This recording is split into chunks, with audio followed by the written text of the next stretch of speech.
The standoff between Moscow and Baku is rapidly reaching a new level of scandal, amid mutual detentions of citizens and threats from Russian propagandists. Azerbaijan has announced the beginning of the closure of all Russian-language schools, a step that the Kremlin perceives as a direct encroachment on the symbolic space of the Russian world. In response, Azerbaijan took a demonstrative step. The authorities began a gradual closure of Russian-language schools with a complete transition to teaching in the Azerbaijani language over 3 years. According to Oxu.az and RBC, parents have already begun to receive the first messages in school chats about the upcoming reform. Today, there are more than 300 schools in the country where more than 150,000 children study programs in Russian. For Moscow, this decision has become a painful symbol. The reduction of the Russian language space in the public, which until recently maintained working relations with the Kremlin, is perceived as Baku's final turn toward an independent policy. In the last 2 days alone, new detentions of Azerbaijani citizens have taken place in Russia. In Yekaterinburg, the head of the local Azerbaijani diaspora, Shahin Shiklinsky, was arrested, and in Voronezh, a major businessman and co-owner of the market, Yusuf Kadirov. In St. Petersburg, the general director of a construction company, a native of Azerbaijan, was detained and is suspected of embezzling 46 million rubles. At the same time, Russian propagandists are stepping up the rhetoric of pressure.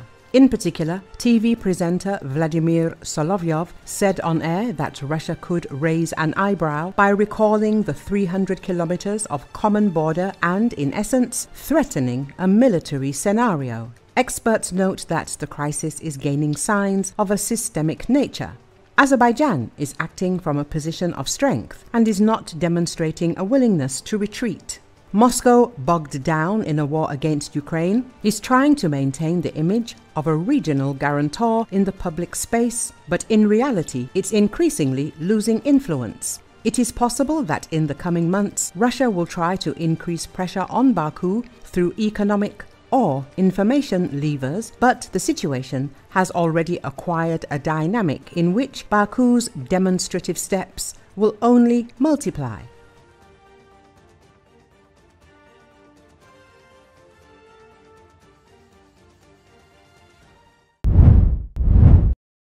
Liverpool player Diogo Jota and his brother, Andre Silva, were killed in a car accident in Spain when the Lamborghini they were in veered off a road and burst into flames, police said Thursday. The Spanish Civil Guard confirmed to the Associated Press that Jota and his brother were found dead near the northwestern city of Zamora. Firefighters were called in as the fire spread into the nearby vegetation, authorities said. Police were investigating the causes of the accident that happened past midnight local time.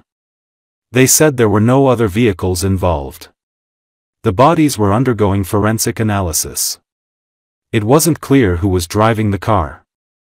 Police were looking into the hypothesis that the accident happened because of a blown tire. The accident occurred while they were driving eastward along an isolated stretch of highway about an hour west of Zamora. The 28-year-old Jota and his 25-year-old brother, both Portuguese players, were the only ones in the car, police said. Jota's death comes weeks after he married Ruth Cardoso and in a social media post wrote, "Yes to forever." They had 3 children, the youngest born last year. Jota also played for Portugal's national team and helped it win the Nations League last month. Silva played with Portuguese club Penafiel in the lower divisions.